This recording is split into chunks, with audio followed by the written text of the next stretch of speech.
تو بتایا جاتا ہے کہ کئی الفاظ اس کے آئے ہیں. اردو میں اگر اس لفظ کے معنی بیان کرنا ہے تو بڑی مشکل سے جو ہے ہم کو کئی الفاظ کو استعمال کرنا پڑتا ہے کہ اس کے مفہوم کو ہم ادا کر سکیں. نیک برتاؤ کرنا، رواداری اختیار کرنا، ایک دوسرے کا پاس و لحاظ کرنا، درگزر سے کام لینا، کسی کو اس کے حق سے زیادہ دینا اور اپنے حق سے ہم کم پہ راضی ہو جانا، یہ سارے مفاہیم جو ہے وہ احسان کے اندر آتے ہیں. اسی طرح سے ایکسلنس کے یہ معنی بھی ہوتے ہیں کہ آپ ہر کام میں آؤٹ سٹینڈنگ ہو، یعنی نارمل جو لوگ ہوتے ہیں ان سے ہم زیادہ ہوں اور آگے بڑھے ہوئے ہوں. پھر احسان کے جو معنی اہل لغت یعنی ڈکشنری ہولڈر جو معنی اس کے لیتے ہیں وہ بتاتے ہیں کہ اگر کسی چیز کے اندر اس کا بیلنس اگر بگڑ جائے، امبیلنس ہو جائے کوئی چیز، تو اس کا معنی یہ ہوتے ہیں کہ دو طرح سے اس کو ہم کو کریکٹ کرنا پڑتا ہے. امام راغب ایک بہت بڑے زبان کے ماہر ہیں، وہ کہتے ہیں کہ ایک احسان تو وہ ہوتا ہے کہ اگر کسی شخص کے اندر کوئی کمی ہو اور اگر ہم اس کے اوپر انعام کرتے ہوئے اس کمی کو پوری کر دیں. اگر کسی کو پیسے کی ضرورت ہو یا کسی مدد کی ضرورت ہو تو ہم اس پر انعام کریں اور اس کی وہ کمی کو پوری کر دیں، تو یہ ایک احسان ہوا.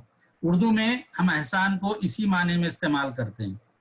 اس کا ایک دوسرا مفہوم بھی جو بتایا جاتا ہے وہ یہ ہے کہ خود اپنے کاموں کے اندر ہم حسن پیدا کرنا، ایک ایسا ڈیولپمنٹ ایکسلنس پیدا کرنا، پرفیکشن پیدا کرنا کہ وہ کام جو ہم کر رہے ہیں وہ دنیا کے سامنے بے نظیر بن جائے اور بہت ہی شاندار بن جائے. یہ بھی احسان کے معنوں کے اندر آتا ہے. انگلش میں لوگ بتاتے ہیں کہ ایک لفظ کے اندر اس کے معنی بیان کرنا مشکل ہے. 5-6 الفاظ کو لے کر یہ لفظ کے معنی قریب قریب ادا کرنے کی کوشش کی جاتی ہے. کہیں کہا جاتا ہے کہ ایکسلنس کبھی پرفیکشن کے معنوں میں آتا ہے، کبھی پروفیشینسی کے معنوں میں آتا ہے، کبھی بیوٹی، کریکٹنس اور گڈنس کے معنوں میں آتا ہے. تو یہ سارے الفاظ کے جو معنی ہوتے ہیں وہ معنی جو ہے ہم کو لفظ احسان کے اندر ملتے ہیں. پھر یہ احسان جو ہے زندگی کے ہر شعبے میں ہم کو اختیار کرنے کی ضرورت ہے. جہاں پہ عبادات ہیں وہیں پہ ڈیلنگز اور معاملات ہیں، لوگوں کے ساتھ ہمارے ریلیشن شپس ہیں، تعلقات ہیں، ہمارے اپنے اخلاق ہیں، کاروبار ہے، تعلیم کا مسئلہ ہے، پڑھنے کا مسئلہ ہے، یا آپ کہیں پہ نوکری کر رہے ہیں تو اس کا پروڈکشن کا اور ڈیولپمنٹ کا مسئلہ ہے. تو ان تمام معاملات کے اندر ایکسلنس اختیار کرنا چاہیے ہم کو تاکہ ہم دنیا میں کامیاب ہو سکیں. اللہ کے رسول صلی اللہ علیہ وسلم کی بعثت مبارک کے بارے میں بھی بتایا گیا کہ آپ کو جو دنیا میں بھیجا گیا وہ کیریکٹرز کے اندر پرفیکشن لانے کے لیے بھیجا گیا ہے. چنانچہ موطا کی اور امام احمد کی ایک مسند احمد کی ایک روایت کے اندر اللہ کے رسول صلی اللہ علیہ وسلم فرماتے ہیں کہ بعثت اتمام حسن الاخلاق، کہ مجھے اس لیے دنیا میں بھیجا گیا، مبعوث کیا گیا کہ میں اخلاق کی تکمیل کر دوں، اس کو اس کے پرفیکشن تک پہنچا دوں. آج دنیا میں ہم دیکھتے ہیں کہ بہت سارے معاملات ہیں، کیریکٹرز ہیں، مورلز ہیں. ان تمام مورلز کے اندر ہم اللہ کے رسول صلی اللہ علیہ وسلم کو دیکھتے ہیں کہ آپ کا معاملہ یہ تھا کہ آپ سب کے ایگزمپلری لیول کے اوپر آپ کا اخلاق تھے. تو اس طرح سے آپ کو جو ہے تمام معاملات کے اندر پرفیکشن پیدا کرنے کے لیے آپ کو بھیجا گیا. پھر آگے بڑھے ہم دیکھیں قرآن کے اندر احسان کا جو حکم ہم کو دیا گیا، ایک مشہور آیت ہے جو ہر خطبے کے اندر پڑھی جاتی ہے. اس میں اللہ تعالیٰ فرماتا ہے کہ ان اللہ یامر بالعدل والاحسان وایتاء ذی القربی. 3 باتوں کا اللہ حکم دیتا ہے، آرڈر دیتا ہے. ایک عدل ہے، دوسرا احسان ہے، تیسرا صلہ رحمی ہے. اور 3 چیزوں سے منع کرتا ہے، ایک فحش اور برے کام ہے، ایک منکر ہے، اور ایک ظلم و زیادتی بغی ہے. یہ تمام چیزیں اپنی جگہ بہت تفصیل سے ہم کو اس بات کی طرف متوجہ کرتی ہیں کہ ہم اس کو پڑھیں، لیکن ہمارے پاس چونکہ وقت نہیں ہے تو ہم صرف اس میں سے 2 باتوں کو لیتے ہیں، عدل اور احسان. کہ اسلامک جو سوسائٹی ہے، اسلامک سوسائٹی کے اندر یہ عدل اور احسان کا کیا معاملہ ہے، کیا درجہ ہے. چنانچہ سید مودودی رحمۃ اللہ علیہ دونوں میں کمپیئر کرتے ہوئے بتاتے ہیں کہ عدل کا تعلق یہ ہے کہ انسان کو اگر کوئی ٹاسک یا کوئی ذمہ داری دی جائے تو وہ اس کام کو سیٹسفیکٹری لیول کے اوپر پورا کرنے کی کوشش کرے. ہم میں سے جو لوگ کمپنیز میں کام کرتے ہیں وہ جانتے ہیں کہ ہر سال جب اپریزل ہوتا ہے یا پھر بچوں کی جب رپورٹس آتی ہیں تو ٹیچر لکھتے ہیں کہ بھائی یہاں یہ بچہ جو ہے یہ اس کا لیول یہ ہے کہ یہ سیٹسفیکٹری ہے. اگر سیٹسفیکٹری سے نیچے ہوگا تو پھر اس کو وہاں پہ نہیں رکھا جائے گا, اس کو ریسٹریکیٹ کر دیا جائے گا. تو عدل یہ ہے کہ انسان کا جو پرفارمنس ہے وہ سیٹسفیکٹری لیول کا ہو. اس کے برعکس احسان کا معاملہ یہ ہے کہ انسان کو جو ڈیوٹی دی جائے, جو ٹاسک دیا جائے, تو اس سے زیادہ وہ اس ایکسیڈ کرے اپنے ایکسپیکٹیشن سے. یہ چیز ایکسلنس کے اندر, احسان کے اندر آتی ہے. اسی طرح سے آپ کے اوپر جو حقوق دوسروں کے عائد ہوتے ہیں, اگر ہم وہ حقوق ادا کرتے ہیں تو یہ عدل ہے. اور احسان یہ ہے کہ دوسروں کے حقوق سے بڑھ کر ان کو عطا کرنا, یہ احسان ہے. مولانا مودودی یہ بھی کہتے ہیں کہ عدل اگر کسی سوسائٹی میں ہوگا تو وہ سوسائٹی کے اندر پیس اور سیکیورٹی, امن اور سکون وہاں پہ قائم رہے گا. یعنی ہر انسان یہ محسوس کرے گا کہ یہاں پر تو جو کچھ مجھے ملنا چاہیے وہ برابر یہاں پہ مل کے رہے گا. لیکن اس کے برعکس احسان اگر کسی سوسائٹی کے اندر ہوگا تو وہ سوسائٹی کے اندر بیوٹی پیدا کر دے گا, اس کے اندر جمال اور کمال پیدا کر دے گا. اسی طرح سے عدل جو ہے وہ معاشرے کے اندر تلخیوں سے بچاتا ہے, ریزسٹنس سے اور نا اتفاقیوں سے بچاتا ہے. اور اگر سوسائٹی احسان کی روش اختیار کرنے والی بن جائے تو پھر اس سوسائٹی کے اندر خوشگواریاں پیدا ہو جاتی ہیں اور ایک بہت ہی اچھا ماحول پیدا ہو جاتا ہے. تو اس سے اندازہ ہوتا ہے کہ عدل اور احسان کے اوپر اگر کوئی سوسائٹی بنے تو وہ سوسائٹی کتنی کامیاب اور کتنی بہترین سوسائٹی بن جاتی ہے. اس کو ایک آیت میں اللہ تعالیٰ نے احسان کو ڈیفائن کیا ہے اور بتایا, بدوؤں کی مثال دی. جو اہل عرب کے اعراب لوگ تھے ان کی مثال دیتے ہوئے اللہ تعالیٰ نے فرمایا سورہ توبہ کے اندر کہ مدینے کے جو اطراف کے باشندے ہیں یہ اللہ کے رسول صلی اللہ علیہ وسلم کو چھوڑ کر, جب کہ وہ آپ جہاد میں جا رہے ہیں اور جدوجہد کر رہے ہیں, اور یہ لوگ اپنے گھروں میں بیٹھے, ایسا نہیں ہونا چاہیے. کیونکہ اللہ تعالیٰ نے فرمایا کہ اللہ کی راہ میں جو کوئی بھوک پیاس اور تکالیف جھیلیں گے, اور منکرین حق کو جو راہ ناگوار ہے اس راہ پر جو بھی قدم اٹھائیں گے. بہت سارے وقت یہ ہوتا ہے ہم کو کہ ایسی کام کرنے پڑتے ہیں جو وقت کے سسٹم کو, وقت کی حکومتوں کو پسند نہیں آتے. جس طرح سے آج کے دور میں شاہین باغ کا بنانا, اس کو بہت سارے لوگوں نے پسند نہیں کیا. آج کے دور میں اگر کوئی ٹویٹر پر اور دوسرے سوشل میڈیاز پر حکومت کے خلاف بولتا ہے تو یہ بھی نوٹس میں آتا ہے اور یہ منکرین حق کو ناگوار گزرتا ہے. تو ایسے کام جانتے ہوئے کرنا کہ یہ چیز ان کو ناپسند ہے پھر بھی ہم کر رہے ہوں, اور کسی دشمن سے عداوت حق کا کوئی انتقام بنا لیں, تو یہ سارے اعمال گنانے کے بعد اللہ تعالیٰ فرماتا ہے کہ یقیناً اللہ کے ہاں ایسے احسان کرنے والوں کا اجر جو ہے وہ ضائع نہیں ہوتا. تو معلوم یہ ہوا کہ یہ تمام چیزیں کرنا, بھوک و پیاس کی تکلیف برداشت کرنا, تکالیف جھیلنا, ایسے راستوں پر چلنا جو منکرین کو ناپسند ہے, تو یہ سب کام کرنا یہ احسان کے اندر آتا ہے.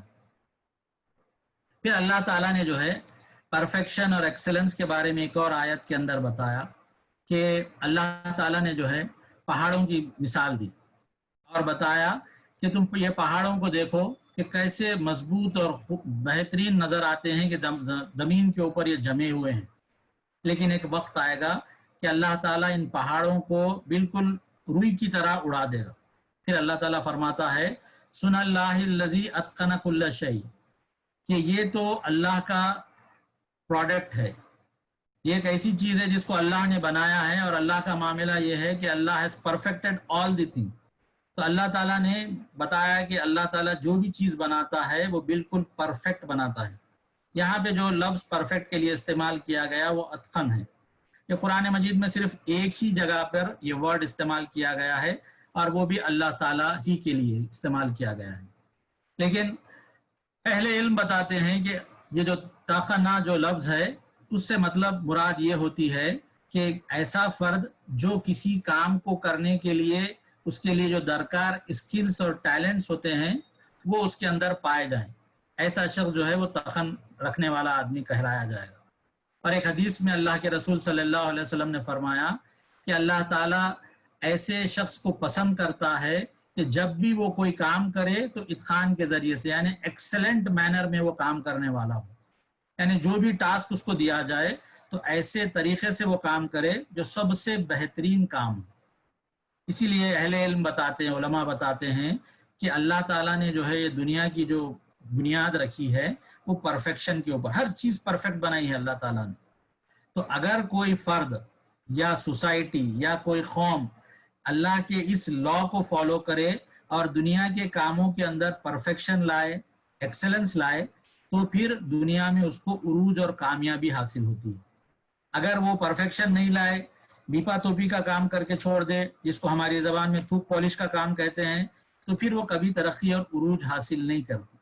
ہمارے سامنے ایک مثال ہے جاپان کی، جو لوگ کمپنیز وغیرہ میں کام کرتے ہیں جانتے ہیں کہ جاپان میں ایک کانسیپٹ ہے کائزن جس کو کہا جاتا ہے۔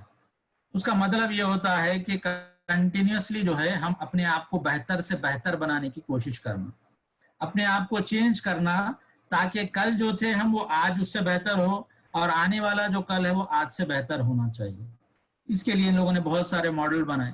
ہم لوگ بڑی شان سے کہتے ہیں کہ یہ تو ہمارا ہی ماڈل کاپی کیا، لیکن افسوس کی بات یہ ہے کہ ایسے کسی ماڈل پر ہم نئی چیز بنا کر اپنے طور پر ہم کام کرنے کی ہم کوشش نہیں کرتے، حالانکہ یہ تو ہماری کھوئی ہوئی میراث تھی۔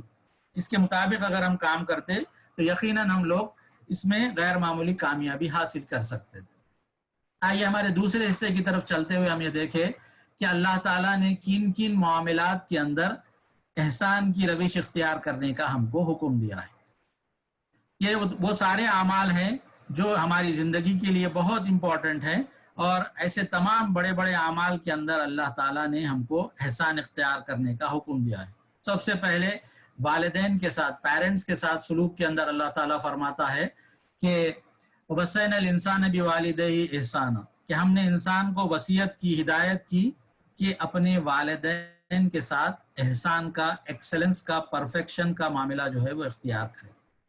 پھر تفصیل سے بتایا گیا، فی الوقت ہمارے پاس وقت نہیں ہے کہ اس کی تفصیل میں جائے۔ ہم بار بار والدین کے حقوق کے بارے میں سنتے ہیں کہ کیا کیا احکامات ہم کو دیے گئے، کہ ان کے سامنے ہم ہمیشہ نظریں جھکا کر رہنا، وہ کوئی کام کا حکم دے تو فوری ان کی بات کو بجا لانا، ان کی کسی کام کے اوپر ہم اف تک نہیں بولنا، پھر ان کے لیے دعائیں کرنا کہ رب ارحمہما کما ربیانی صغیرہ، اور وہ سارے کام جو ہم کو احادیث اور قرآن کے اندر بتائے گئے، جو والدین کے ساتھ حسن سلوک کے بارے میں بتایا گئے، تو یہاں پہ بتایا گیا کہ ہم کو احسان کا رویہ جو ہے وہ والدین کے ساتھ اختیار کرنا ہے۔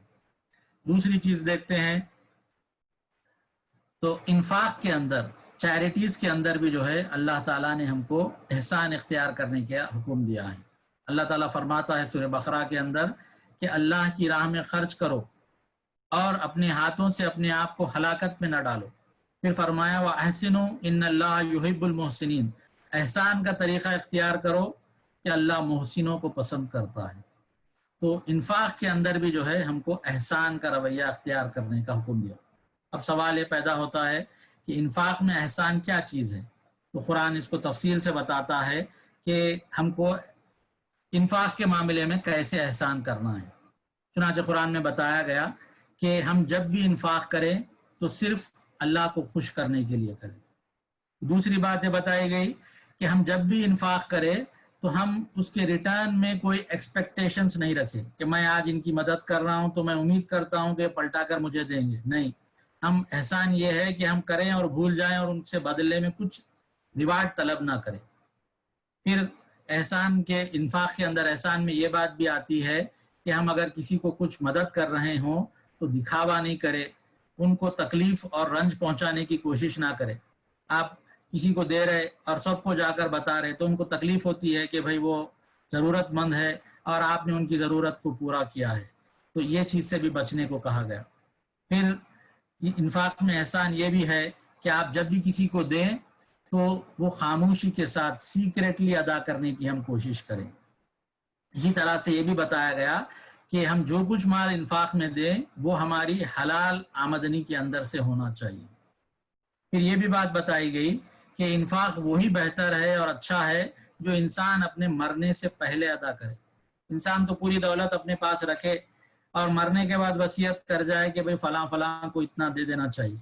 اللہ کے نزدیک یہ چیز زیادہ پسندیدہ ہے کہ ہم اپنی زندگی میں اپنے مال میں سے اللہ کی راہ میں ہم دینے کی کوشش کریں۔ غرض ہے کہ ایسی بہت ساری آیات اور احادیث میں جو ہے ہم کو بتایا گیا کہ کیسے جو ہے ہم انفاق کے معاملے میں احسان کا رویہ اختیار کریں۔ پھر ایک تیسری طرف ہم دیکھتے ہیں کہ قصاص، جس کو ہم خون بہا بھی کہتے ہیں، بلڈ منی بھی کہتے ہیں، یا اس کو لا آف ریٹریبیوشن بھی کہا جاتا ہے، اس کے اندر بھی احسان کا رویہ اختیار کرنے کا حکم دیا گیا۔ ہوتا یہ ہے کہ کبھی کسی نے کسی شخص کو غلطی سے قتل کر دیا، اسلام نے حکم دیا کہ جو قاتل ہے وہ قتل کر دیا جائے گا، چاہے وہ آزاد ہو، غلام ہو، مرد ہو، عورت ہو، جس نے قتل کیا وہ قتل کیا جائے۔ لیکن کبھی کبھی سچویشن ایسی ہوتی ہے کہ مرنے والے کے بیوی اور بچے چھوٹے ہوں اور ان کے پاس ذرائع آمدنی نہیں ہے، تو ایسی صورت میں ایک آپشن اسلام میں دیا گیا کہ اگر کوئی خون بہا کا قصاص کا معاملہ اگر کر لیا جائے، کچھ لین دین کا معاملہ کر لیا جائے اور ایگری کیا جائے کہ اتنے پیسے دے دیں گے تو ہم آپ کو معاف کر دیں گے، تو ایسی صورت کو اللہ تعالیٰ نے کہا کہ یہ ایک آپشن ہے، ایسا تم کر سکتے ہو، اور اس میں حکم دیا وَأَدَاءٌ إِلَيْهِ بِإِحْسَان، کہ معروف طریقے سے، احسان طریقے سے جو ہے خون بہا کا تصفیہ ہونا۔ ایسا نہیں کہ وہ یتیم ہے تو ڈرا کے کر دے یا وہ مانگے کچھ بلکہ ان کے بدلے میں ہم کچھ اور دے دے، یہ نہیں ہونا چاہیے۔ پھر اس کے بعد اللہ تعالیٰ فرماتا ہے وَلَكُمْ فِي الْقِصَاصِ حَيَاةٌ يَا أُولِي الْأَلْبَابِ لَعَلَّكُمْ تَتَّقُونَ، کہ اس قصاص کے اندر، اس بلڈ منی کے اندر تمہارے لیے زندگی ہے، کہ اللہ تعالیٰ جو ہے ایسے ماحول بناتا ہے کہ اس کے بدلے میں کسی انسان کی جان لینے کی بجائے اس کی جان بھی بخشش ہو جا رہی ہے، اور بھی جو لوگ جن کے حقوق مارے گئے، جو بیوہ ہو گئے، جو یتیم ہو گئے، ان کے بھی جو ہے ضرورتوں کو پورا کرنے کا ایک آپشن اللہ نے رکھا ہے۔ تو بتایا ایسی کنڈیشن میں بھی احسان کا رویہ اختیار کرنا چاہیے۔ اور ایک اہم معاملہ طلاق کا، ڈائیورس کا معاملہ آتا ہے، اس کے اندر بھی اللہ تعالیٰ نے احسان کی روش اختیار کرنے کو کہا۔ بتایا الطلاق مرتان، کہ طلاق تو جو ہے وہ 2 مرتبہ ہے، یا تو عورت کو روک لیا جائے یا پھر اس کو احسان کے طریقے سے اس کو رخصت کر دیا جائے، یعنی ایسی حالت آ جائے کہ انسان 2 لوگ جو ہے وہ آپس میں مل جل کر نہیں رہ سک رہے، تو بجائے اس کے کہ وہ سر پھٹول کرے اور پوری دنیا کے سامنے ان کا جھگڑا جائے، بہتر یہ ہے کہ وہ اچھے طور پر الگ ہو جائے۔ جتنے چیزوں کی اجازت اسلام میں دی گئی اس میں سب سے بدترین چیز یہ طلاق ہے، لیکن طلاق بھونڈے طریقے سے دے دینا، اور ایک طرف یہ کہ انسان بالکل غلط طریقے سے اس کا استعمال کرے، دوسرے یہ کہ طلاق دے اور اس کے ساتھ ان کے حقوق ادا نہ کرے، یہ ساری چیزیں جو ہے ناپسندیدہ ہے۔ تو بتایا گیا کہ ایسی کنڈیشن میں ان کو چاہیے کہ بھلے طریقے سے ان کو ودا کرے، ان کی جو ضرورتیں ہیں وہ پوری کرے، ان کو ستائے نہیں، ان کو تکلیف نہ دے، اور پھر جو بھی میوچول انڈرسٹینڈنگ ہوگی کہ بچوں کو کیسے پالا جائے، کیسے رکھا جائے، وہ خیر اور اچھے طریقے سے اس کو ادا کرنے کی کوشش کرے۔ تو غرض یہ کہ اس معاملے کے اندر بھی اللہ تعالیٰ نے جو ہے وہ احسان اور ایکسلنس اور پرفیکشن اختیار کرنے کا ہم کو حکم دیا ہے۔ آگے بڑھتے ہوئے ہمیں دیکھیں کہ دعوت اگر ہم دے رہے ہوں، ڈیبیٹس کر رہے ہوں، ڈسکشنز کر رہے ہوں، تو ایسی حالت کے اندر بھی جو ہے احسان کے روش کے بارے میں بتایا گیا۔ چنانچہ بتایا گیا ادعو الی سبیل ربک بالحکمت والموعظۃ الحسنہ، کہ تم اللہ کے راستے کی طرف دعوت دو حکمت اور اچھی نصیحت کے ساتھ، وجادلہم باللتی ہی احسن، اور ڈیبیٹس کرو، مباحثہ کرو ایسے طریقے پر جو بہترین ہوں۔ تو معلوم یہ ہوا کہ ہم جب ڈیبیٹس کرتے ہیں تو ہم اس بات کی کوشش کریں کہ ہم اچھائی سے اپنی بات کو ہم پہنچانے کی کوشش کریں، ہماری باتوں میں دلائل ہوں، ہم اس کے پیچھے اپنے ایویڈنسز تیار کریں، بیسٹ پاسبل وے میں ہم اپنی بات کو کنوے کرنے کی کوشش کریں، پھر ہم بات کو ایسے رکھیں کہ سامنے والے کو کوئی چوٹ نہ لگے، اس کی کوئی بے عزتی اس میں محسوس نہ ہو، بہترین انداز میں بات رکھیں۔ اس میں یہ بھی کوشش کریں کہ ہم اس کے دماغوں کو مسخر کریں، ساتھ ساتھ ہم دل کو جیتنے کی بھی کوشش کریں۔ تو بتایا گیا کہ یہ ڈیبیٹس کے اندر، ڈسکشنز کے اندر بھی ہم کو احسان کی روش اختیار کرنا چاہیے۔ پھر کمیونیکیشنز کے اندر ایک دوسرے کے ساتھ ہم کیسے بات چیت کریں، اس کے اندر بھی جو ہے احسان کا حکم دیا گیا۔ بتایا گیا وَقُولُوا لِلنَّاسِ حُسْنًا، کہ لوگوں سے جو ہے وہ حسن کے ساتھ، بھلائی کے ساتھ بات کرو۔ تفصیل سے اس میں بتایا گیا کہ ہم کیسے جو ہے کمیونیکیٹ کریں، ہم اپنے گیسچرز اور پوسچرز کو کیسے رکھیں، ہم اپنی بات کے اندر انڈیولیشنز کیسے مینٹین کریں. بتایا گیا کہ سب سے بری آواز گدھے کی آواز ہوتی ہے. پھر ہم جب بات کریں تو ان سے ان کے گھر، ان کے خاندان کے بارے میں معلومات حاصل کریں. پھر یہ اس بات کی کوشش کریں کہ ہم زبان سے ان کو تانے نہ دیں، تکلیف نہ دیں، غیبت نہ کریں، ان کے اوپر بھپتیاں نہ کسے. غرض یہ کہ یہ سارے چیزیں جو ہے ہم کو بتاتی ہے کہ ہم بات چیت میں، کمیونیکیشن کے اندر بھی جو ہے وہ پرفیکشن، ایکسلنس، گڈنس اور گریٹفلنس کا طریقہ اختیار کرنے والے بنے. آگے بڑھتے ہوئے میں دیکھیں ایک مشہور حدیث ہے جس کو اللہ کے رسول صلی اللہ علیہ وسلم نے بیان کیا ہے، مشکات کے اندر یہ آتی ہے. اللہ کے رسول نے فرمایا کہ مجھے 9 باتوں کا حکم دیا گیا. امرنی ربی بتسع، مجھے میرے رب نے 9 باتوں کا حکم دیا ہے. اس میں سے 3 کا تعلق ایکسلنس اور پرفیکشن سے ہے. اللہ کے رسول نے فرمایا ون اصلا من قطعنی، کہ جو شخص مجھ سے خطا تعلق کرے میں اس سے جڑوں. یعنی جو رشتہ دار، دوست احباب ہم سے کٹے، تعلقات توڑنے کی کوشش کرے، ہم کو چاہیے کہ ان کے توڑنے پہ ہم بھی نہ توڑے بلکہ ہم ان سے قربت اختیار کرنے کی کوشش کریں. پھر آپ نے بتایا وہ آتا من حرمنی، کہ جو مجھے محروم کرے میں ان کو عطا کرنے کی کوشش کروں. یعنی رشتہ دار، دوست احباب آپ کو آپ کے رائٹس نہ دے لیکن آپ آگے بڑھ کر ان کے رائٹس کو پورا کرنے کی کوشش کریں. وعفو عن ظلمنی، اور جو شخص مجھ پر ظلم کرے میں اس کو معاف کر دوں. تو غرض یہ کہ اللہ کے رسول صلی اللہ علیہ وسلم نے اس حدیث کے اندر بہت سارے ایسے باتوں کے بارے میں بتایا جو اگر ہم اختیار کریں گے تو ہمارے اندر جو ہے ایکسلنس پیدا ہوگا، پرفیکشن پیدا ہوگا. پھر ایک اور چیز جس میں اللہ کے رسول نے احسان کا حکم دیا، فرمایا ان اللہ تبارک و تعالی کتب الاحسان علی کل شیء، کہ اللہ تعالیٰ نے ہر چیز میں احسان کا حکم دیا ہے. پھر آگے فرمایا فَإِذَا قَتَلْتُمْ فَأَحْسِنُوا قَتْلَهُ وَإِذَا ذَبَحْتُمْ فَأَحْسِنُوا ذَبْحَهُ، کہ تم جب کسی کو قتل کرو تو اچھے انداز سے قتل کرو، اور کسی کو جانور کو ذبح کرو تو بہترین انداز سے ذبح کرو. پھر اس کی تفصیلات بھی بتائی گئی. غور کیجئے کہ کتنی چھوٹی چھوٹی باتیں ہیں لیکن اس کی تفصیلات بھی اللہ کے رسول صلی اللہ علیہ وسلم نے ہم کو بتائی. بتایا گیا کہ آپ جب جانور کو ذبح کر رہے ہیں تو آپ کی چھری تیز ہونا چاہیے. پھر یہ بھی بتایا گیا کہ جانور کے سامنے چھری کو تیز نہیں کرنا چاہیے تاکہ اس جانور کو تکلیف نہ ہو. پھر یہ بھی بتایا گیا کہ دوسرے جانور کے سامنے ایک جانور کو ذبح نہیں کرنا چاہیے بلکہ ہٹا کر کرنا چاہیے. پھر یہ بھی بتایا گیا کہ ایسے جانور جو دودھ پلانے والے یا پریگننٹ ہو ویسے جانوروں کو ذبح نہ کیا جائے. تو غرض اسلام ایک ایسا دین ہے جو جانوروں کے ساتھ بھی جو ہے وہ حسن سلوک کرنے کا، احسان کرنے کی تعلیم ہم کو عطا کرتا ہے. پھر آگے بڑھتے ہوئے دیکھیں کہ سلام کے اندر بھی اللہ تعالیٰ نے احسان اختیار کرنے کا حکم دیا. بتایا کہ جب کوئی تمہیں سلام کرے تو تم اسے اسی طریقے سے جواب دو یا اس سے بہتر طریقے سے جواب دو. تو سلام اور گریٹنگز کے اندر بھی ہم کو حکم دیا گیا کہ اگر کوئی ہم کو السلام علیکم کہتا ہے تو اس کے جواب میں ہم وعلیکم السلام ورحمۃ اللہ وبرکاتہ کہتے ہیں.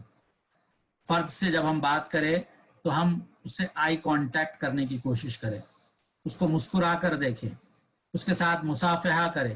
یہ ساری چیزیں جو ہے احادیث کے اندر ہم کو بتائی گئی. ایک حدیث میں آتا ہے، ترمذی کی حدیث ہے، اللہ کے رسول صلی اللہ علیہ وسلم ایک مجلس میں بیٹھے تھے. ایک شخص آئے اور آ کر انہوں نے السلام علیکم کہا.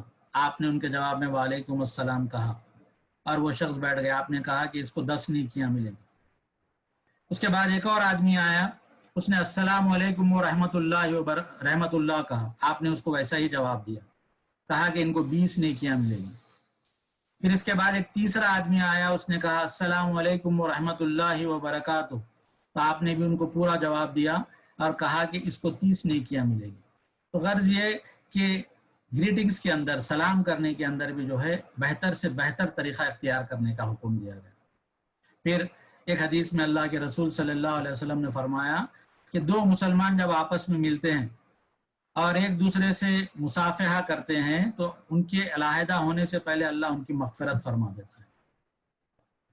ایک اور حدیث میں آتا ہے، حضرت انس فرماتے ہیں کہ جب کوئی شخص اللہ کے رسول صلی اللہ علیہ وسلم سے مصافحہ کرتا، ہاتھ ملاتا، تو آپ جب تک اپنا ہاتھ نہیں کھینچ لیتے تھے جب تک کہ وہ آدمی اپنا ہاتھ نہ کھینچ لے، اور اس سے اپنا رخ نہیں پلٹتے تھے جب تک کہ وہ آدمی اپنا رخ نہ پلٹ لے۔ اور کیجیے، اللہ کے رسول بہت بزی آدمی تھے، لیکن اس کے باوجود ہر فرد کا اتنا لحاظ کرتے تھے کہ اس سے ہاتھ ملائے تو ہاتھ چھڑانے کی کوشش نہیں کرتے۔ یہ ساری چیزیں ہم کو بتاتی ہیں کہ ہر معاملے کے اندر ہم کیسا ایگزمپلری کیریکٹر اپنے اندر ڈیولپ کرنے کی ہم کوشش کریں۔ اس سلسلے کی ایک آخری بات سناتے ہوئے میں آگے بڑھوں۔ قرآن میں یہ بھی بتایا گیا کہ اگر ہماری گزشتہ زندگی گناہوں میں گزری، پھر اللہ نے ہم کو توفیق دی کہ ہم پلٹ آئیں، توبہ کر لیں، تو ایسی زندگی میں بھی اللہ نے حکم دیا کہ ہم احسان کی روش اختیار کریں۔ بتایا کہ جو لوگ ایمان لائے اور نیک عمل کرے، پہلے جو کچھ انہوں نے کیے تھے، کھائے پیے، غلط کام کیے، اس پر ان کی کوئی گرفت نہیں ہوگی۔ شرط یہ ہے کہ آئندہ وہ ان چیزوں سے بچے رہے جو حرام کی گئی، پھر ایمان پہ ثابت قدم رہے، اچھے کام کرے، اور جن چیزوں سے اللہ نے رکنے کو کہا وہ رک جائے۔ پھر بتایا وَأَحْسَنُوا وَاللَّهُ يُحِبُّ الْمُحْسِنِينَ، کہ احسان کرو کہ اللہ ایسے محسنین کو پسند کرتا ہے۔ اس آیت میں تین مرتبہ ایمان، عمل صالح اور تقوی کا ذکر کیا گیا، اور پھر بتایا گیا آخر میں کہ تم پھر احسان اختیار کرو۔ احسان یہ کہ ہماری اگر گزشتہ زندگی گناہوں میں تھی، ہم نے شعوری اچھے انداز سے اللہ کی عبادت میں زندگی نہیں گزاری، اب اللہ نے توفیق ہم کو دی، تو ہم کوشش کرنا کہ ہر برے کام کے بدلے میں ایک نیکی کریں۔ ہر وہ کام جو ہم سے ہو گئے تھے اس کو ہم توبہ کریں، ندامت کا احساس کریں، اور پھر ہم پلٹا کر اچھے سے اچھے کام کرنے کی کوشش کریں، تاکہ ہمارے گناہوں کے کمپنسیشن کو یہ نیکیاں جو ہے وہ پورا کرے، اور اب ہمارے درجات کو بڑھائے اور آگے بڑھا کر لے کے جائے۔ اس طرح سے 10 میں نے مثالیں آپ کے سامنے دی جن اعمال میں اللہ نے احسان اختیار کرنے کا ہم کو حکم دیا ہے۔ قرآن میں سے ہٹ کر اور بھی مثالیں ہم کو ملتی ہیں۔ اب آئیے ہم یہ دیکھتے چلیں کہ اس کے کیا فائدے ہیں۔ اگر ہم احسان اختیار کرتے ہیں تو اللہ تعالیٰ نے ہم کو کیا بشارتیں اس کی دی ہیں۔ سب سے پہلے اللہ تعالیٰ نے فرمایا کہ اگر ہم احسان کی روش اختیار کریں تو قرآن ہمارے لیے ہدایت اور رحمت بن جاتی ہے۔ فرمایا تلک الآیات الکتاب الحکیم ہدی و رحمت للمحسنین۔ ہم قرآن پڑھتے ہیں، رمضان میں ہر سال ہمارے سامنے قرآن پڑھا جاتا ہے، ہم خود بھی اس کا دورہ کرتے ہیں، لیکن ہم محسوس کرتے ہیں کہ ہمارے ساتھ وہ رحمت کا معاملہ نہیں ہوتا ہے، وہ ہدایت ہم کو نہیں ملتی ہے۔ تو اللہ تعالیٰ بتاتا ہے کہ یہ ہدایت ان لوگوں کو ملتی ہے جو احسان کی روش اختیار کرتے ہیں۔ اگر ہم ہر معاملے کے اندر اچھے سے اچھا عمل کریں، پرفیکشن اور ایکسلنس کے ساتھ اگر ہم کام کریں گے، تو اللہ تعالیٰ ہم کو وہ راہیں دکھاتا ہے جو راہیں ہم کو اللہ کی راستے کی طرف لے جاتی ہے اور کامیابی دلانے والی بن جاتی ہے۔ چونکہ وقت کم ہے، تھوڑا سا میں تیزی سے آگے بڑھوں۔ دوسری بشارت جو ہم کو دی گئی اس میں بتایا گیا کہ اللہ تعالیٰ کی معیت، اللہ تعالیٰ کا ساتھ ہم کو احسان کے بدلے میں ملتا ہے۔ اللہ تعالیٰ فرماتا ہے ان اللہ مع الذین اتقوا والذین هم محسنون، کہ اللہ تعالیٰ ان لوگوں کے ساتھ ہوتا ہے جو تقوی سے کے ساتھ کام کرتے ہیں اور محسن ہوتے ہیں، احسان کے طریقے پر عمل کرتے ہیں۔ آج غور کیجئے، آج جن حالات میں ہم ہندوستان کے مسلمان ہیں، آج کوئی ہمارے ساتھ نہیں ہے۔ ایک طرف تو وہ پارٹی ہے جو ہر لمحے ہماری مخالفت کرتی ہے، وہ پارٹیاں جن کو ہم اپنی امید سمجھتے تھے، ان کے ساتھ ہم چلنا چاہتے تھے، وہ بھی اب ہم سے دامن چھڑا رہی ہیں، وہ بھی اب انہی کی بولی بولنے والی بن گئی ہیں۔ اگر ہم دیکھیں کہ دلی کے جو راج کمار ہیں، وہ ہماری جو وہاں پر احتجاج ہوتے رہے شاہین باغ میں، وہ وہاں پر آنا بھی گوارا نہیں کرتے۔ ہماری اپنی ریاست کے جو بڑے ہیں، وہ چیف منسٹر کا معاملہ بھی یہ ہے کہ مسجدیں گرتی ہیں تو اس کو بنانے کے لیے وہ آگے جلدی سے آتے نہیں ہیں اور بیان نہیں دیتے، ٹالم ٹولی کا معاملہ کرتے ہیں۔ خود ہمارے قائدین کا، سیاسی قائدین کا بھی معاملہ یہ ہوتا ہے کہ وہ صحیح رہنمائی نہیں کر پاتے۔ تو ایسے وقتوں کے اندر ہم محسوس کرتے ہیں کہ کوئی ہمارے ساتھ نہیں ہے، ہماری حالت یہ ہو چکی ہے کہ کوئی ہمارا ساتھ دینے تیار نہیں ہے۔ لیکن اللہ تعالیٰ کہتا ہے کہ ہم کو ان تمام بودے سہاروں کی ضرورت نہیں ہے۔ اگر ہم احسان کی روش اختیار کریں دنیا کے اندر، تو ہم کو سب سے بڑا اللہ کا ساتھ ہم کو دنیا میں ملتا ہے۔ فرمایا کہ والذین هم محسنون، کہ اللہ تعالیٰ جو ہے وہ احسان کرنے والے لوگوں کے ساتھ ہوتا ہے اور ان کے ساتھ اللہ جڑ جاتا ہے۔ پھر تیسری بشارت ہم کو یہ دی گئی کہ جو لوگ احسان کی روش اختیار کرتے ہیں اللہ کی رحمت ان کے قریب آ جاتی ہے. ما ان رحمت اللہ قریب من المحسنین. آج ہم اللہ کی رحمت کو پکار رہے ہیں.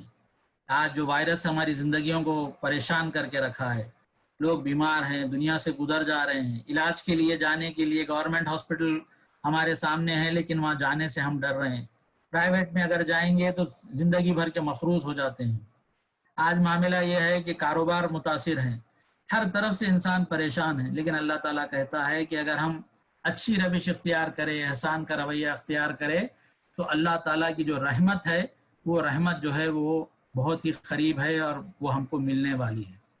پھر اسی رحمت کے بارے میں ایک حدیث میں اللہ کے رسول صلی اللہ علیہ وسلم نے فرمایا کہ اللہ کی جو رحمت ہے اس کے 100 حصے ہیں. اللہ نے 99 پارٹس جو ہیں وہ قیامت کے لیے، آخرت کے لیے اٹھا کے رکھے ہیں، اور صرف ایک حصہ جو ہے وہ دنیا میں بھیجا ہے. چنانچہ جو مائیں اپنی اولاد سے محبت کا اظہار کرتی ہیں، رحمت کا اظہار کرتی ہیں، حتیٰ کہ جانور بھی جو ایک دوسرے کے ساتھ رحمت کا طلب کا معاملہ جو کرتے ہیں، بتایا گیا وہ ایک حصے کی وجہ سے ہے.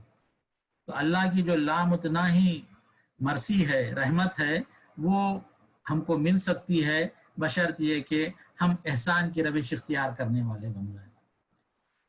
پھر ایک اور انعام احسان کا یہ بتایا گیا کہ اللہ تعالیٰ کی رضا ہم کو ملنے والی ہے. بتایا والسابقون الاولون من المہاجرین والانصار، کہ وہ لوگ جو سابقون الاولون تھے، جن مہاجرین اور انصار، ظاہر بات ہے یہ لوگوں میں ہم اپنا شمار تو نہیں کر سکتے، یہ گزر چکے، لیکن ان کے بعد کی جو کیٹیگری ہے ان کے بارے میں بتایا گیا کہ والذین اتبعوا باحسان، کہ those who followed them in the best possible manner، یعنی وہ لوگ جو ان کے بعد آئے اور احسان کے ساتھ ان کے بتائے ہوئے طریقے پر عمل کرے. اللہ تعالیٰ بتاتا ہے کہ رضی اللہ عنہم ورضوا عنہ، کہ اللہ ان سے راضی ہوا اور وہ اللہ سے راضی ہو گئے اور ان کو جنتیں عطا کرے. تو معلوم یہ ہوا کہ اگر ہم اللہ کی اتباع کے اندر، اللہ کی فرما برداری کے اندر احسان کی روش اگر ہم اختیار کرتے ہیں تو ضرور بھی ضرور جو ہے اللہ کی رضا وہ ہم کو ملنے والی ہے. پھر ایک اور اس کا فائدہ یہ ہوگا کہ اللہ کا جو ہے وہ سہارا ہم کو ملے گا. ایک آیت کے اندر اللہ تعالیٰ فرماتا ہے وَمَن يُسْلِمْ وَجْهَهُ إِلَى اللَّهِ وَهُوَ مُحْسِنٌ، کہ جو کوئی اپنے آپ کو اللہ کے حوالے کر دے اور وہ محسن بھی ہو، احسان کی روش اختیار کرنے والا ہو، تو اس کا معاملہ کیا ہوگا بتایا فَقَدِ اسْتَمْسَكَ بِالْعُرْوَةِ الْوُثْقَىٰ، کہ اس کا معاملہ یہ ہوگا کہ اس نے ایک مضبوط سہارا جو ہے وہ تھام لیا. ہماری کشتی آج ایسے بھنور میں ہے، طوفان میں ہے کہ ہم کو آج کہیں پر کوئی سہارا نظر نہیں آتا، لیکن اللہ تعالیٰ بتا رہا ہے کہ اگر ہم اپنے آپ کو اللہ کے آگے سرنڈر کر دیں اور ہم محسن بن جائیں تو پھر وہ مضبوط سہارا جو اللہ کا ہے وہ سہارا ہم پکڑ لیں گے. اور اس کو اگر ہم پکڑ لیے، اس کے بعد پھر ہم کو کوئی اور سہارے کی دنیا کے اندر ضرورت نہیں ہوگی. تو اللہ سے دعا ہے کہ وہ سہارا ہم کو عطا کرے. اسی طرح سے ایک اور فائدہ اس کا یہ بتایا گیا کہ ایسے لوگ جو مجبور ہے، مخلص ہیں، لیکن بہت سارے کام جو اللہ کے مطلوب ہیں وہ نہیں کر سکتے، تو اللہ تعالیٰ جو ہے ان کی مجبوریوں کا لحاظ کرتے ہوئے ان کو اللہ تعالیٰ ایکسکیوز کرتا ہے، ان کو معاف کرتا ہے اور ان کو وہ اجر عطا کرتا ہے جو ان کام کے کرنے والوں کو عطا کرتا ہے. پھر ایک اور اس کی تعریف کرتے ہوئے اللہ تعالیٰ نے بتایا کہ احسان ایک اتنا بڑا عمل ہے کہ اس کا اجر جو ہے وہ ڈیفائن نہیں کیا جا سکتا. چنانچہ جو آیت میں نے آپ کے سامنے تلاوت کی اس میں بتایا، اللہ تعالیٰ فرماتا ہے کہ حل جزاء الاحسان الا الاحسان، کہ احسان ایک اتنی بڑی نیکی ہے کہ اس کا بدلہ سوائے احسان کے کچھ اور نہیں ہو سکتا. یعنی اللہ تعالیٰ جو لوگ احسان کرنے والے، ایکسلنس کے ساتھ زندگی گزارنے والے ہوں گے، ان کو بھی جنتوں میں اللہ تعالیٰ جو ہے پرفیکٹ اور ایکسلنس اور اونچی جنت الفردوس عطا کرے. پھر ایک اور اس کی انعام کے طور پر ایک چیز بتائی گئی کہ آخرت میں اللہ تعالیٰ جو ہے وہ من چاہی زندگی عطا کرے گا. فرمایا لہم ما یشاؤون عند ربہم ذالک جزاء المحسنین، کہ محسنین کے لیے آخرت میں اللہ تعالیٰ نے ایسی زندگی رکھی ہے کہ وہاں پہ ان کو جو خواہش وہ کریں گے وہ خواہش ان کی پوری ہوگی. دنیا میں اگر ہم کو بڑی سی بڑی نعمتیں بھی مل جائے تو ہم کو معلوم ہے کہ وہ نعمتیں عارضی ہوگی، آج ہے وہ کل چھین لی جائیں گی۔ دنیا میں کوئی ایسی نعمت نہیں ہے، چاہے وہ طاقت ہو، چاہے وہ حسن ہو، چاہے وہ حکومت ہو، چاہے وہ دولت ہو، یہ کوئی چیز میں ٹھہراؤ نہیں ہے، آج ہے کل چلے جاتی۔ لیکن اللہ تعالیٰ بتا رہا ہے کہ آخرت میں جو احسان کرنے والے ہوں گے تو اللہ تعالیٰ ان کو من چاہی زندگی جو ہے وہ عطا کرے گا۔ آخری حصے کی طرف آتے ہوئے ہم یہ دیکھیں کہ اللہ نے کچھ مثالیں دی اور بتایا کہ ایکسلنس جو اختیار کرنے کا ہم کو حکم دیا جا رہا ہے، سب سے پہلے اللہ نے اپنا ایگزامپل دے کے بتایا کہ دیکھو ہم کیسے دنیا کے اندر بہترین ایگزامپلز قائم کرتے ہیں ایکسلنس کی۔ اللہ نے اپنی ایک مخلوق کا ذکر کیا ہے، اپنی ایک کریشن کا ذکر کیا اور بتایا کہ وہ اللہ ہی ہے جس نے 7 آسمان بنائے، لیئر ابو دی لیئر، اور وہ اتنے عظیم الشان آسمان ہیں کہ اللہ تعالیٰ ہم کو چیلنج کر کے کہتا ہے کہ ما تری فی الخلق الرحمن من تفاوت، تم غور سے دیکھو کیا تم کو اللہ کی اس مخلوق کے اندر کوئی ہلکی سی جو ہے بے ربطی پر تم پاتے ہو، کوئی ایسی انکانگریٹی تم اس کے اندر دیکھتے ہو کہ کہیں پر تم کو ایسا دکھ رہا ہے کہ کوئی پیچ ہے لگا دیا گیا؟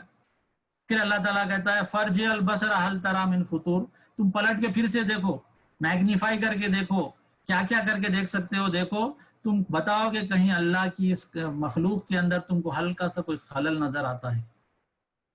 آج ہم ایک 100 گز کا گھر بناتے ہیں تو اس کے سلیب کے اندر یا دیواروں کے اندر جو ہے ہم پرفیکشن نہیں لا سکتے، ہم محسوس کرتے ہیں کہ انڈولیشنز اس کے ہوتے ہیں۔ میری اپنی فیلڈ ہے، ہم لوگ گلاس کے بلڈنگز بناتے ہیں، بڑے بڑے بلڈنگز بناتے ہیں، وہاں پہ اس بات کی ضرورت ہوتی ہے کہ بہت ہی پرفیکشن کے ساتھ ہم کام کریں ورنہ وہ گلاس وہاں پہ نہیں ٹھہر پاتے۔ لیکن ہم بھی اس کے اینڈ میں یہی کہتے ہیں کہ ہم اس کے اندر ٹالرنس یہ ہوتا ہے کہ پلس اور مائنس 5 mm کے اندر ہم بنا سکتے ہیں، لیکن اللہ تعالیٰ یہ پلس اور مائنس 0 کے اندر بنا کے بتاتا ہے کہ اللہ کی جو کائنات ہے اس کے اندر تم کہیں پہ کوئی فطور نہیں دیکھو گے، کہیں پہ کوئی خلل نہیں نظر آئے گا، ہر چیز پرفیکشن کے ساتھ نظر آئے گی۔ یہ اللہ نے اپنی مثال دی۔ ایک دوسری مثال اللہ تعالیٰ دیتا ہے، فرماتا ہے کہ لقد خلقنا الانسان فی احسن تقویم، کہ ہم نے انسان کو بہترین ساخت پہ پیدا کیا۔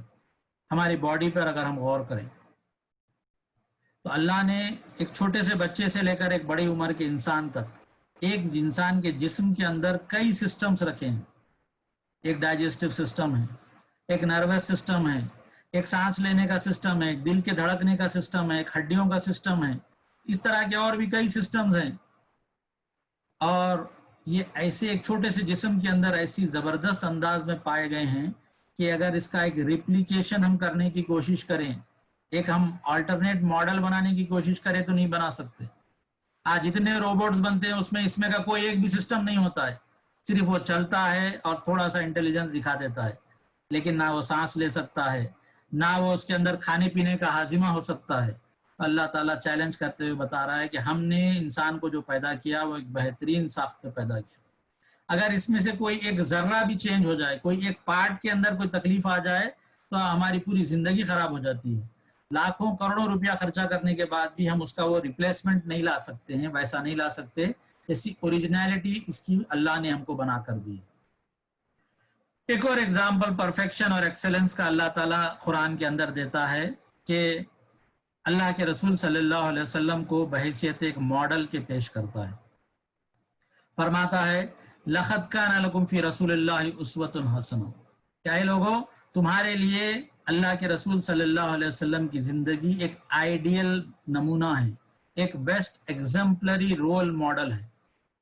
اللہ کے رسول ایک ایسی زندگی گزار کے گئے کہ آپ سے سارے لوگ آپ سے خوش اور مطمئن تھے۔ آپ ایک اچھے شوہر تھے، آپ کی بیویاں آپ سے خوش تھیں، آپ ایک اچھے باپ تھے، آپ کی اولاد آپ پہ جان چھڑکتی تھی، آپ ایک اچھے استاد تھے کہ آپ کے شاگرد آپ کے ہمیشہ آپ کے اطراف رہنے کو اپنے لیے باعث فخر سمجھتے تھے۔ ایسے ہی لیڈر، کمانڈر، بزنس مین اور ہر انداز سے آپ اللہ کے رسول کی اگر آپ زندگی دیکھیں گے تو ایک بیسٹ ماڈل ہے۔ تو وہ ماڈل ہمارے سامنے دے کے بتایا گیا کہ ایگزمپلری ماڈل ہے، اسوہ حسنہ، حسن والا ماڈل ہے، ایک بہترین ماڈل ہے اللہ کے رسول کے اندر۔ کہ آج ہم دنیا میں دیکھتے ہیں کہ بہت سارے لوگ ہیں جو اونچائی پہ پہنچتے ہیں، ہم میں سے اکثر لوگ ایوریج کیپیبلٹیز کے ہوتے، لیکن کچھ لوگ ایسے ہوتے ہیں جن کو اللہ نے بہت غیر معمولی صلاحیتیں دی، وہ کسی فیلڈ میں ماہرین کہلائے جاتے ہیں، لیکن ہم دیکھتے ہیں ایک فیلڈ کے اگر وہ ماہر ہوں گے تو دوسرے کے اندر ان کے اندر وہ مہارت نہیں ہوتی، کمزوری پائی جاتی ہے۔ ہماری موٹی زبان میں اگر ہم کہیں گے تو وہ پیدل ہوتے ہیں، ان کے اندر وہ ٹھہراؤ نہیں ہوتا ہے کہ وہ دنیا کے سامنے ٹھہر سکے، ایک فیلڈ میں اچھے ہوتے دوسرے میں نہیں ہوتے۔ لیکن اللہ کے رسول صلی اللہ علیہ وسلم کی پرسنالٹی تھی، ہر فیلڈ کے اندر آپ ایک ایگزامپلری کیریکٹر رکھتے تھے۔ اسی طرح سے ایک اور ایگزامپل دیا گیا، میرا وقت چونکہ ہو رہا ہے تو میں تھوڑا تیزی سے اس پہ گزر جاؤں۔ ہجرت کی طرف اللہ کے رسول صلی اللہ علیہ وسلم نے جو پلاننگ کی تھی، ایک بہترین مثال ہے، ایک ایگزامپلری مثال ہے کہ کیسے پرفیکٹ پلان بنایا جائے۔ ہم بھی پلان بناتے ہیں لیکن ہمارے بہت سارے پلان جو ہے وہ ویسے کار آمد نہیں ہوتے، لیکن اللہ کے رسول نے ایک بہترین پلان بنایا۔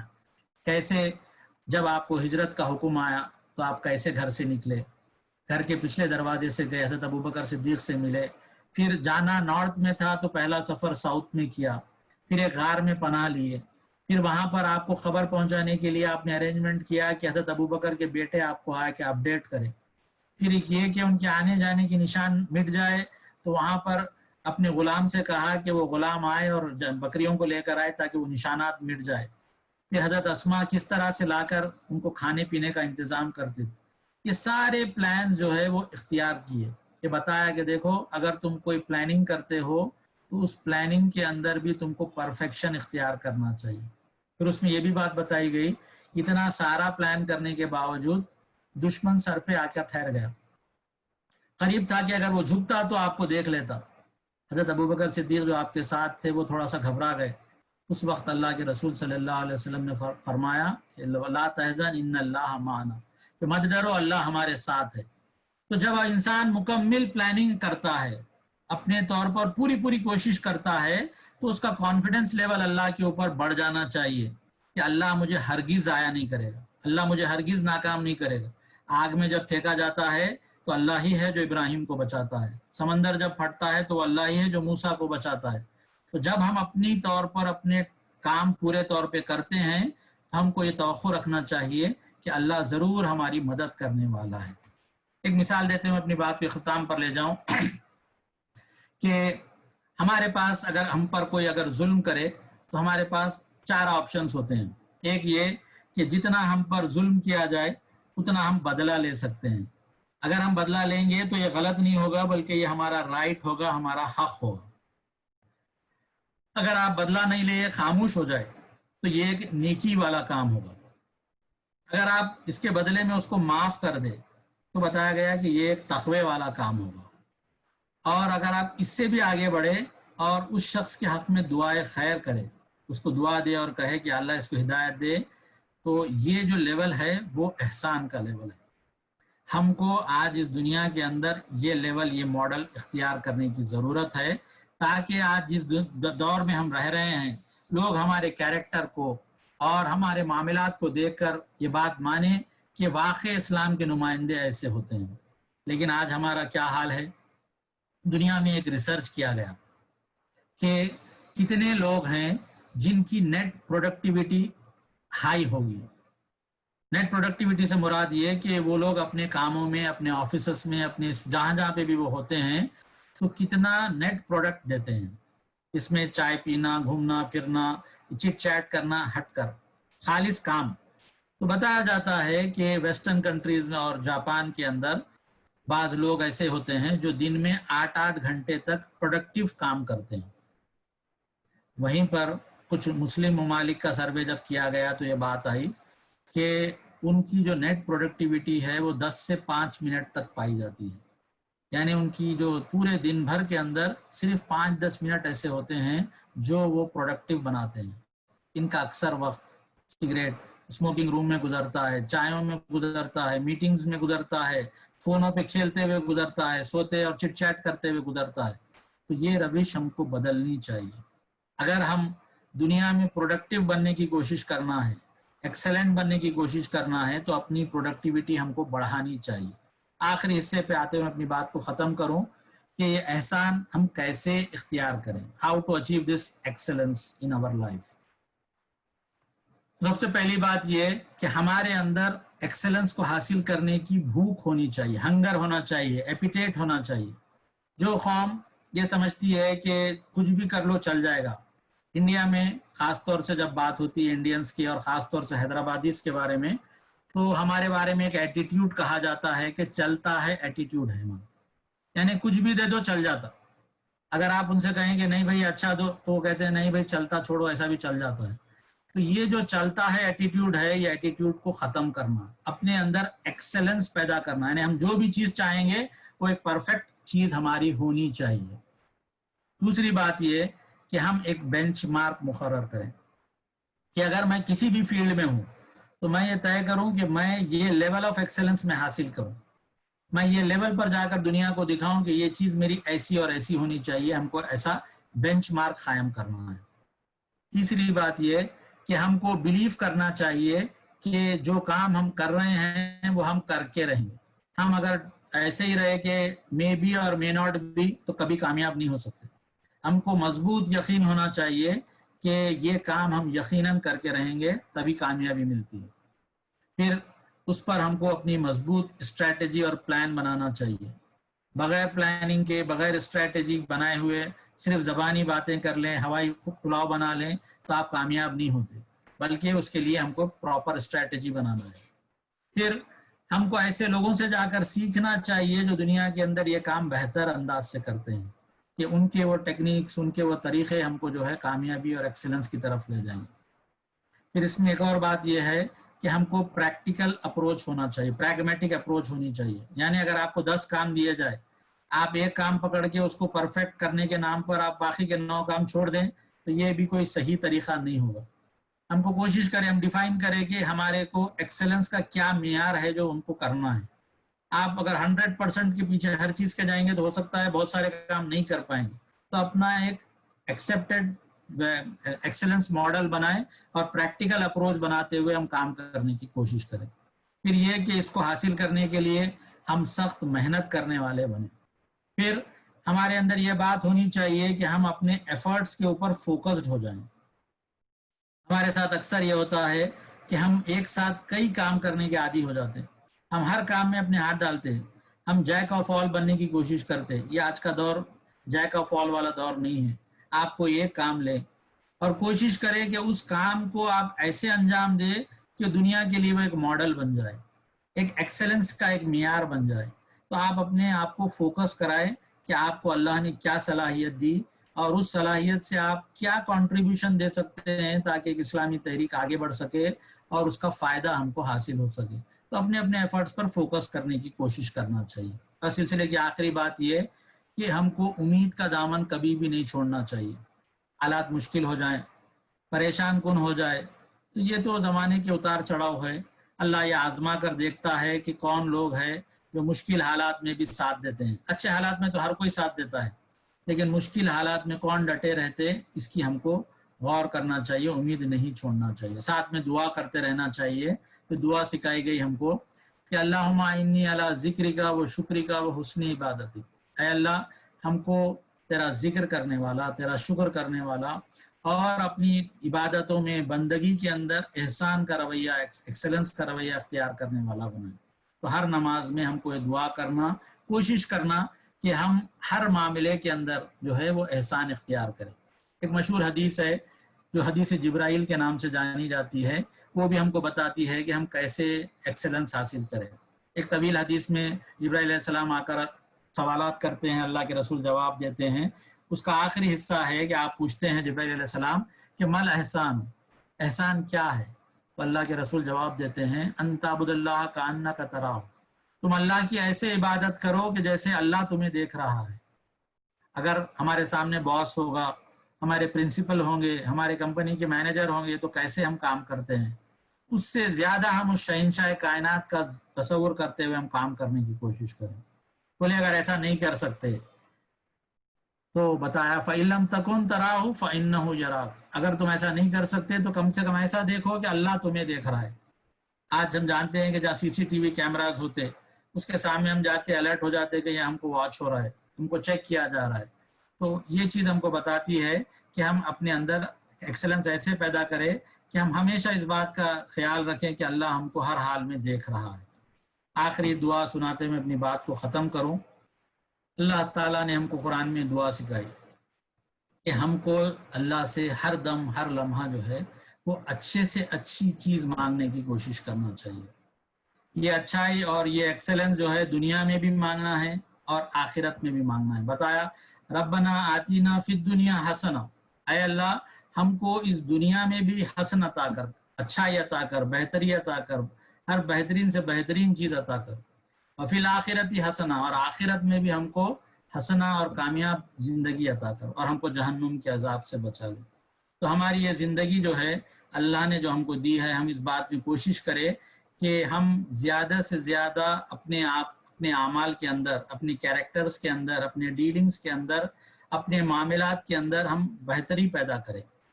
ہمارے معاملات کو ہم ایکسلنٹ اور ایگزمپلری بنانے کی ہم کوشش کریں.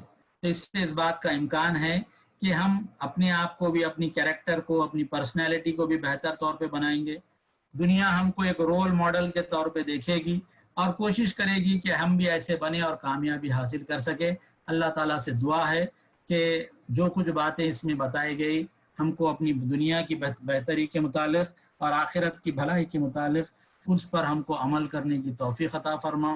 ہماری دنیا بھی بہترین بنا دے، ہم کو دنیا کی مصیبتوں سے چھٹکارا دلا دے، اور آخرت میں بھی ہم کو کامیابی عطا کر. وآخر دعوانا الحمدللہ رب العالمین. یہ پریزنٹیشن کی لنک آپ کو رضا بھائی آپ کے گروپ پہ بھیج دیں گے. جزاک اللہ خیر. یہ تھے جناب ارشد احمد خان صاحب جو ہم کو how to achieve excellence and perfection کے عنوان پر ہم سے مخاطب تھے. عزیز ساتھیوں، اگر آپ کو کوئی سوالات ہو تو کیے جا سکتے ہیں. میں نے چیٹ باکس کو انیبل کر دیا ہے، چیٹ باکس میں سوال کیے جا سکتے ہیں. اور اس پریزنٹیشن کی لنک بھی میں نے پوسٹ کر دی ہے کہ جس کو یہ پریزنٹیشن چاہیے وہ یہ slideshare.net کی سائٹ پوسٹ کر دی گئی ہے، یہاں سے ڈاؤن لوڈ کیا جا سکتا ہے. ایک سوال یہاں پر جو پوسٹ ہوا ہے کہ how can one understand that he has reached the what extent of perfection.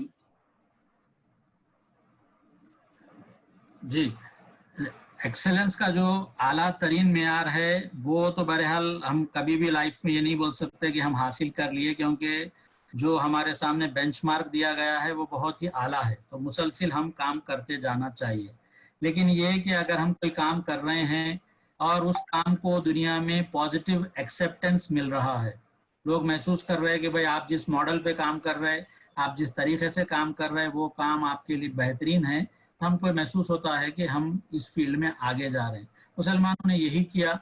دنیا میں جب وہ عرب سے نکلے تو دنیا کی ہر ٹیکنالوجی کو انہوں نے اڈاپٹ کیا، ہر فیلڈ کے اندر ہاتھ لگایا تو انہوں نے جو ہے ایکسلنس اختیار کیا. سائنس ہو، ایسٹرونومی ہو، فزکس ہو، کیمسٹری ہو، میڈیسن ہو، ہر چیز کو انہوں نے جو ہے بہترین سے بہترین انداز سے کیا، اور ساری دنیا ان کی زیر نگیں آ گئی. تو اگر ہم کوئی کام کریں اور دنیا میں ایکسیپٹنس ملے، لوگ اس کو فالو کر رہے ہوں، اس کے نتائج اچھے نکل رہے ہیں، ہماری زندگیوں میں تبدیلیاں آ رہی، کل جو کر رہے تھے آج اس سے بہتر ہے، آئندہ آنے والا دور بہتر ہے، تو مطلب یہ ہے کہ ہم اپنا کام اچھے طور پہ کر رہے ہیں. اگر ایسی حالت نہیں ہے، ہم 10 سال پہلے بھی وہی تھے، آج بھی وہی ہے، اور اللہ نہ کرے 10 سال بعد بھی وہی رہیں گے، تو مطلب یہ کہ ہم ٹریڈیشنل ہو گئے، ہم روایتی کام کرنے کے عادی ہو گئے اور ہم آگے نہیں بڑھنا چاہ رہے. ہم کو اپنے آپ کو انٹروسپیکشن کر کے جائزہ لینا چاہیے کہ ہم کیسے آگے بڑھے اور کامیابی حاصل کریں. جی ارشد بھائی، تھوڑا سا شارٹ رکھیے آنسر کو، کچھ سوالات زیادہ آ رہے ہیں جیسا دکھ رہا ہے. ایک سوال یہ ہے کہ کین نماز اینڈ دعا and hard work lead me to success? بالکل. نماز، دعا، ہارڈ ورک، یہ ساری چیزیں جو ہے آپ کو ذرائع ہیں جو کامیابی کی طرف لے جاتے، مگر یہ ساری چیزیں جو آپ کو جس چیز کے لیے تیار کرتی ہے وہ عملی میدان میں ایکسلنس پیدا کرنا ہے. عملی میدان یہ ہے کہ آپ جو معاملات کرتے ہیں، آپ ڈیلنگز کرتے ہیں، آپ جو لوگوں کے ساتھ لین دین کرتے ہیں، اس میں آپ کیسے ہیں. فرض کیجئے کہ آپ کی فرائض بہت اچھے، نوافل اچھے، لیکن آپ لوگوں کے تعلقات آپ کے ساتھ خراب ہے، آپ لوگوں کے ساتھ غلط معاملات کرتے، تو یہ کوئی اچھا اگزامپل نہیں ہے. بلکہ ہم کو ایسا اگزامپل اختیار کرنا چاہیے کہ ہم اپنی عبادتوں میں، اذکار میں، دعاؤں میں، کیریکٹر میں بھی اچھے ہوں، معاملات میں بھی اچھے ہوں. جی ایک سوال یہاں پر یہ آیا ہے کہ due to the pandemic I am jobless and unable to focus on anything as I am having negative thoughts, can you please suggest me something? اس میں کوشش یہ کرے کہ اس وقت کو جو ہے بہرحال ایک تکلیف دہ وقت ہے تو اس کو ایک اپارچونٹی کے ٹائپ میں لے اور کچھ نئی چیز سیکھنے کی کوشش کرے. یہ کیفیت اکثریت کے ساتھ ہے. بہت سارے لوگ ہیں جو اس دور سے گزر رہے ہیں, نوکریاں چھوٹ گئی ہیں, کاروبار نہیں چل رہے ہیں. یہ ایک ٹیمپرری فیز ہے اور ہم کو یہ سروائیول کا دور ہے. سروائیول کا اس دور میں ہم کو تھوڑا سا مہینے 2 مہینے 3 مہینے اللہ کرے اس سے نکلنا ہے, لیکن اس سے فائدہ اٹھانے کے لیے کوئی نئی چیز سیکھنے کی کوشش کرے. کوئی لینگویج, کوئی ٹیلنٹ, کوئی ہنر, کوئی ایبیلٹی, ایسی کوئی بھی چیز, کوئی کورس ہو یا کوڈنگ ہو. تو فیوچر کے اب جو ٹرینڈز ہیں وہ اب یہ پینڈیمک کے بعد بہت سارے چیزیں چینج ہونے والی ہیں. ایجوکیشن چینج ہوگا, بزنس چینج ہوگا, پروڈکشن چینج ہوگا. تو اب جو آنے والا دور ہے اس دور کی تیاری کرے تاکہ وہ بدلے ہوئے دور کے لیے ہم پروڈکٹیو بن سکیں. جی جزاک اللہ خیر. یہ نیگیٹو تھاٹس کا پوچھ رہے تھے تو اس میں یہ ہے نا کہ میرا ایک پریزنٹیشن ہے ڈپریشن مینجمنٹ کا, میں اس کی لنک بھیجتا ہوں, اگر آپ ممکن ہے تو اس کو دیکھیے. تو بہت سارے چیزوں کے اس کے جوابات اس کے اندر پائے جاتے ہیں. اور وہ بھی ہے نا الا بذکر اللہ تطمئن القلوب. جی جی. تو اصل چیز یہی ہے کہ اللہ تعالیٰ کے ساتھ اپنی وابستگی ہے جو اپنے کو مشکل حالات سے نکالتی ہے. مگر ہم کو یہ نہیں سمجھنا چاہیے, بہت سارے لوگ ایسے ہو گئے ہیں کہ وہ فیل کرتے کہ شاید یہ سب اس لیے ہو رہا کہ میرا ایمان کمزور ہو گیا. تو ایسا نہیں ہے, اللہ تعالیٰ آزماتا ہے. یہ آزمائش انبیاء کے ساتھ بھی آئی اور وہ بھی اس کے ساتھ ایسے ڈپریشن میں آئے. تو ہم کو یہ حالات کو جو ہے بہت ہی ہمت کے ساتھ جھیلنا ہے. یہ وقت تھوڑا دن ہے, انشاءاللہ گزرے گا اور پھر اچھا دور آنے والا ہے. ایک 2 کوشچنز لے کر ہم اپنی بات ختم کریں گے یہاں پر. ایک سوال یہ ہے کہ ہم یہ دیکھتے ہیں کہ رشتہ داروں میں اور پڑوسیوں میں, مسلم کمیونٹیز میں چھوٹی چھوٹی چیزوں پر جھگڑے ہوتے ہیں, تو اس کو کیسے ریزالو کیا جائے؟ جی, اس میں ایک بات کی کوشش کریں کہ ہم جو ہے جیسا بتایا گیا ہم معاف کرنے کی طریقہ اختیار کریں. کہ ایک حدیث میں اللہ کے رسول صلی اللہ علیہ وسلم نے بتایا کہ اگر کوئی آدمی حق پر ہو اور حق پر ہونے کے بعد کسی چیز سے وڈرا ہو جائے تو اللہ تعالیٰ جنت کے بیچ میں اس کو ایک اسکائی اسکریپر عطا کرے گا. تو اکثر ایسا ہوتا ہے, اصل ریسورسز کی جھگڑا ہوتا ہے کہ گھر میں ایک ہی برتن ہے اور 4 لوگ اس کے لیے جھگڑ رہے. تو ہم اگر سیکریفائس کریں, احسان کا رویہ, ایثار کا رویہ اختیار کریں گے تو کتنا بھی کریں گے, 1-2 بار جھگڑا ہوگا, تیسری بار میں لوگ بھی دیکھیں گے کہ آپ اگر اپنے حقوق سے دستبردار ہو کر سامنے والے کو اپنے سے زیادہ دے رہے تو آٹومیٹیکلی وہ بھی آپ کو آپ کا حق ادا کرنے کی کوشش کرے. جی, کسی نے ڈپریشن کے اوپر ایک یہاں پہ ڈال دیا ہے, ڈپریشن مینجمنٹ ان اسلام میں. تو جزاک اللہ خیر, یہ آپ ریفر کر سکتے ہیں جنہوں نے پوسٹ کیا تھا. یہاں پر ابھی لنک آئی ہے, دیکھیے کہ سلائیڈ شیئر پر ارشد صاحب کی ہی ہے, یہ ڈپریشن مینجمنٹ ان اسلام کر کے ہے. ایک آخری سوال بس ہم لے لیتے ہیں. ایک سوال یہاں پر یہ آیا ہے کہ جب ایک انسان سکسیسفل ہوتا ہے لائف میں ڈیو ٹو ہز ایکسیلنس, تو اس کو ایک نیگیٹو ایٹیٹیوڈ آ جاتا ہے کہ میرا حاصل کردہ ہے وہ پوزیشن پر پہنچنے کے بعد, تو اس کو کیسے اوائڈ کیا جائے؟ جی, اس پر ایک میرا الگ پریزنٹیشن ہے شکر کے اوپر. تو اس میں حضرت سلیمان علیہ السلام کا کیریکٹر ہمارے سامنے رکھنا چاہیے کہ دنیا میں دنیاوی اعتبار سے سب سے کامیاب ترین اگر کوئی فرد تھے تو سلیمان علیہ السلام تھے. اللہ نے ان کو جو ہے بہت ساری مخلوقات پہ حکمرانی اور فضیلت عطا کی, لیکن جب اللہ نے ان کو یہ سب نعمتیں دی تو انہوں نے فوری پکار کے کہا کہ اللہ مجھے میری لیمٹس میں رکھ, ایسا نہ ہو کہ میں ان چیزوں کی وجہ سے جو ہے اپنی لیمٹس کو کراس کر دوں. پھر کہا ھذا من فضل ربی, یہ میرے اللہ کے رب کے فضل کا نتیجہ ہے. اور کبھی بھی انہوں نے یہ نہیں کہا کہ یہ میرے ٹیلنٹس اور میری ایبیلٹیز اور میری صلاحیتوں کی وجہ سے ملا ہے, بلکہ ہر دور میں یہی کہا کہ اللہ کا عطیہ ہے. تو نعمتیں زیادہ مل جانا بھی ایک بہت بڑی آزمائش ہے جو انسان کو بہت ساری گمراہیوں میں لے جاتی ہے. تو ویسے ماحول میں اللہ تعالیٰ ہم کو حکم دیتا ہے کہ ہم شکر کرنے والے بنیں. شکر کا جذبہ اگر اختیار کریں گے تو یقیناً یہ سارے شکر, صبر, تقوی, احسان, یہ ساری چیزیں ایسی ہیں جو بہت وسیع معنوں میں استعمال ہوئی. اگر ہم یہ اڈاپٹ کرتے تو ہماری پرسنالٹی بہت غیر معمولی بنتی ہے اور دنیا میں ہم کامیابی اختیار کر سکتے ہیں. جزاک اللہ خیر. یہ بار بار ریکویسٹ آ رہی ہے کہ اس کو لنکس کو گروپ پر شیئر کیا جائے کر کے, تو آپ سب آزاد ہیں، جو گروپس پہ چاہیں اس کو شیئر کر سکتے ہیں. اس پر کوئی کاپی رائٹ وغیرہ ٹائپ کی چیز نہیں ہے، اس لیے آپ کو فریلی شیئر کیا گیا ہے. اب یہ آپ جو چاہیں یہاں سے کاپی پیسٹ کر سکتے ہیں، کوئی مسئلہ نہیں ہے. ہمارا پروگرام یہیں پر اسی کے ساتھ یہاں پر ختم ہوتا ہے. آپ سب سے گزارش ہے کہ ہر منڈے جو یہ کلاس ہو رہی ہے، ویکلی کلاس 9 to 10 ہو رہی ہے. کبھی کبھی تھوڑی سی تاخیر ہو جاتی ہے، اس میں برابر شریک ہوا کریں، اپنے دوستوں کو توجہ دلائیں تاکہ ہم جو فائدہ اٹھا رہے ہیں اس سے ہمارے دوست، احباب، پڑوسی، رشتہ دار بھی اس سے فائدہ اٹھا سکیں. آپ سب کا بہت بہت شکریہ. ہم شکر گزار ہیں جناب ارشد احمد خان صاحب کے کہ انہوں نے ہمارے ساتھ بہت اچھی قیمتی باتیں شیئر کی ہیں اور اپنے پریزنٹیشنز کو بھی شیئر کیا ہے. اللہ تعالیٰ آپ کی ان کوششوں کو قبول فرمائے. ہمارا پروگرام یہاں پر ختم ہوتا ہے. سبحانک اللہم و بحمدک، نشہد ان لا الہ الا انت، نستغفرک و نتوب الیک. جزاکم اللہ خیر.